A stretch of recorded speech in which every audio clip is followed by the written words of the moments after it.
Joy, you are doubling down on a lot of magic damage. It's Whoa! Yo! No way, sir. This badge? With Hold double on. fighter calm? Wait, we've seen this once. Who played Suyo in the regular season? Honestly, Was it Gary? I don't even know, man. That's like a long time ago.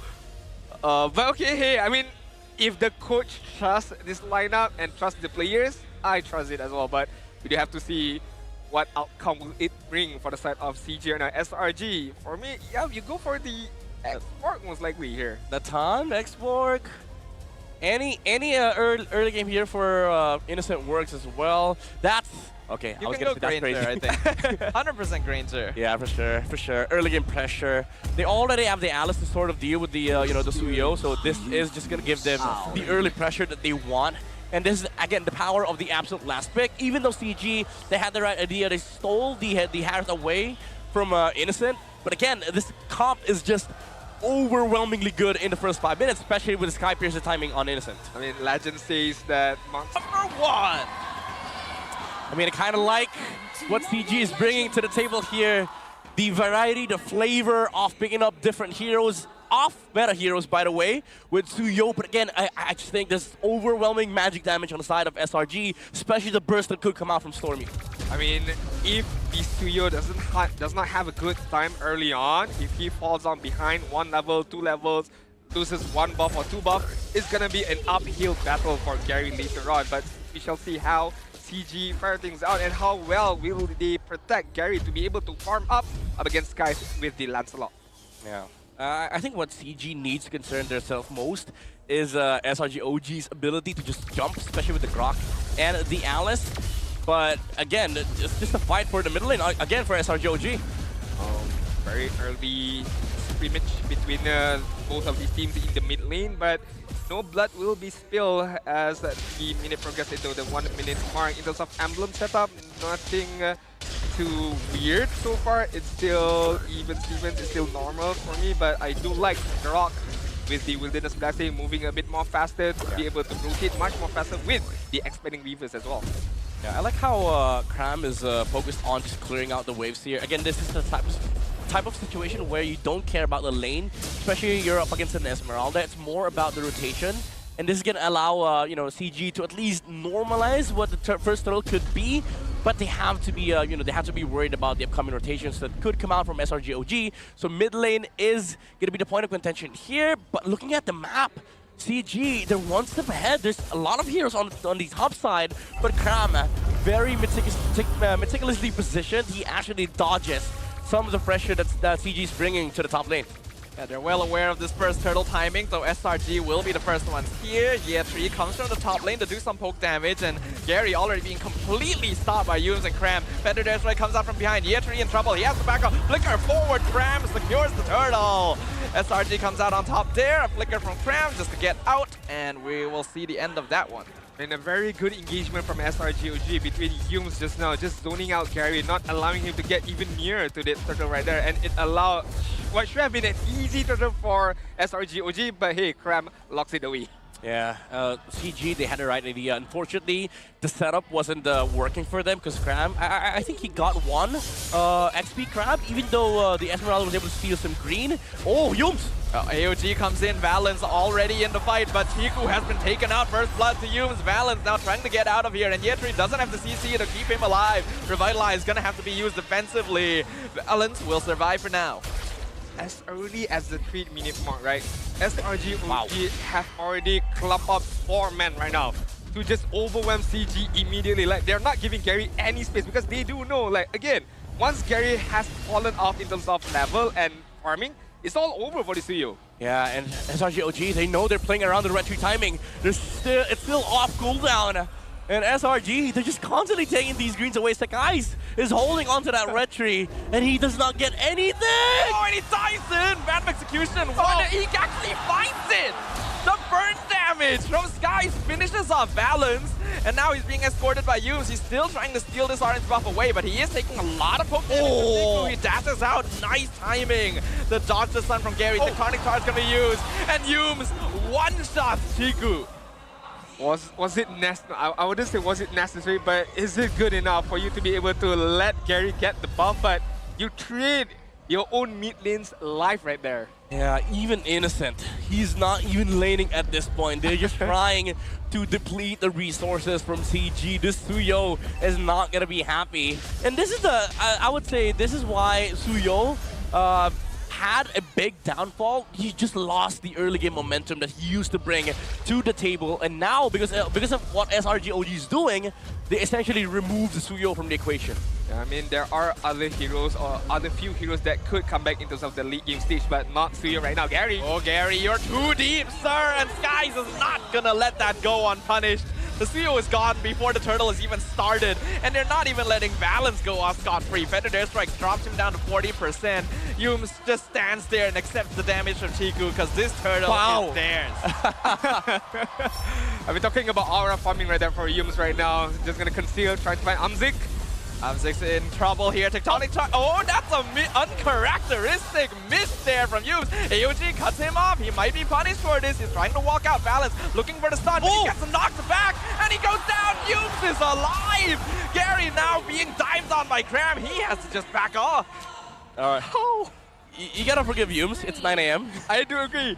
But how good are you that you made a mistake and you get away to walk scot-free right there? Yeah, dude, that mighty punch, the mighty swing from Yums actually blocked off some of the damage from the Harith. And Amzik wasn't able to like fully utilize the Harith and Chiku. Even if you know give your best, give it your all, it's not enough. Yums is just soaking every damage from CG. This is unfair for the side of CG because some might say, oh, for them to win, you would hope that SRGOG made a mistake. Yums did make a mistake right there. So what? But it's all for nothing. You can't even re-engage. You can't even do anything. You can't even get a kill towards Yums right there. Like A3. Oh, look at the damage. The wall blocks him off, and the Depth Sonata finishes him off. Crown of Ruin connects. Tectonic Charge doesn't. But the Depth Sonata, once again, double kill for Innocent. Wow. Honestly, I think it's just at this point, SRGOG, even though they're not being merciful, they're sort of playing with their food. They just want to take kills. They don't want domination. They want the kills. They want stat padding, sir. I mean, someone woke up on the right side of the bed. That's all I have to say right now for the side of SRGOG. They're taking everything away from the side of CG. And right now for CG, I would say a way out. Maybe just wait for Harith to get a few more items. Maybe wait out for Chiku to get at least a few more items. Because for me right now, you really cannot depend on Gary. Even if he gets the full set of items, it's all too late right now. Even look at Skies, level 10, Gary level 9, one level of differences. Yeah. Look at the Granger as well as Amzi is also quite a difference of level. Yeah, 2 levels difference right now. Meanwhile, in the mid lane, oh, wow. The Ruin comes in once again into the tech charge. 2 members of CG gone in an instant. There is no safe place on the map for them. Yeah, dude, this combo, this Grok Alice, we saw this from PH. It's the insurmountable amount of jump and initiation. The power of SRGOG's lineup is just the sheer strength of how many times they can jump on you and the damage that they bring. Pickoff is not a question for SRGOG. It's a matter of choosing who do you actually want to take down. But not only that, you do have the Feather Strike and then you have the Death Sonata, all long-range skills that you can follow up with the Tectonic Charge at the same time. So Yums can pick and choose, as Midnight mentioned, who he wants to target, who he wants to pick off. Regardless of whoever it is, the follow-up is definitely going to be enough to get a kill once again to the side of CG. 5.5k goal lead at the 8-minute mark. 11-0. Talking about dominance right now. Yeah, and looking at the items, this actually is very essential for SRGOG. As I say that, yes, though. He's being caught, he's surrounded. Falling Star Moon over the wall. Purify already used. Throne of Ruin. SRG is committing everything because they're so rich they can afford to. There's a 4-man gank on Skies in the top lane and he just runs away like nothing ever happened. Complete dichotomy on the map. Yeah, the Prince. 4 heroes are not enough to deal with Sekai's, and even I think even if they try bringing 5 with the Esmeralda, I don't think it would have mattered for Sekai's. And again, CG, their big problem right now is their damage profile is being hindered by these Radiant armors coming out from Yums and Sekai's. Add to that the recently changed Dominance Eyes, which actually hurts Kimmy and Harith even further. not only because you lose attack speed, but sorry, not attack speed. Not only because you lose shields, but also the fact that there's magic resistance on the item.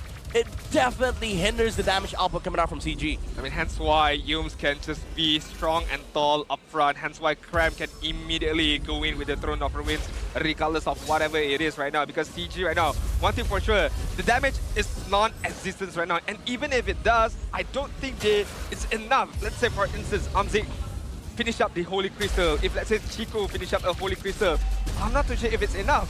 Yeah. They need the old Starlim side, honestly. the 1 second cooldown. Now because it's 5 seconds, it's not as useful for CG. They need more damage. They need true damage to deal with SRG OG. But even then, how do you actually take down these damage dealers? They're mobile enough. The Grange is far away, and you also have to cross the Feathered Earthstrike coming out from Stormy, which just took out Gary. They just can't move anywhere right now. CG, the only hope for them is to pray that they can hold on another 10 minutes. But I don't think SRT is going to let that happen. They're slowly but surely taking out structures, picking them off, preventing any scaling from happening. Hamzik nearly died to that wall. That's how far ahead they are. The fact that if this game progresses up until the 50-minute mark, Innocent is just gonna stack up the Skyfisher stack. Yeah. And once it's full stack, it's gonna be much more harder for CG to be able to defend, because if you walk up, you're gonna get hit by the Death Sonata, you're gonna get hit by the Rondo at the same time. So it's just so hard. And we've not even mentioning about Stormy with the Feather Asteroid at the same time. And again, it allows Yums to follow up, it allows Cram to initiate with the Throne of Ruins as well. Yeah, it's again, as we mentioned earlier, it's not just about the damage profile coming out from CG, it's also about the execution. Like, how do you go beyond the Grok and the Alice? Then you also have to worry about the Feathered Earthstrike that could come out from Stormy though. Oh, Valens having to use AOG defensively is not ideal. They were at least able to clear up the Lord. Feathered Airstrike also going to be generally avoided. So CG right now actually doing a pretty good job of making sure their structures aren't threatened, but there's still waves streaming in. Hop now going to be the challenge. Throne of Ruin is coming through. Hamzik goes down. Look at the damage! The mega kill for Skies! CG is made out of paper in the face of the Slangor Red Giants. 4 members down, 1 minion is all they need. The crystal is wide open. Chiku clears it up. He will keep himself alive for now. But SRG, they're standing here. Oh my they know God. it's over. Oh my god, 5-man aura right now. Minion wave is there. This should be over and done with. Guys, he wants to kill him. He's not gonna find the kill, and that's okay because they get the W. What a way to start off the day, right?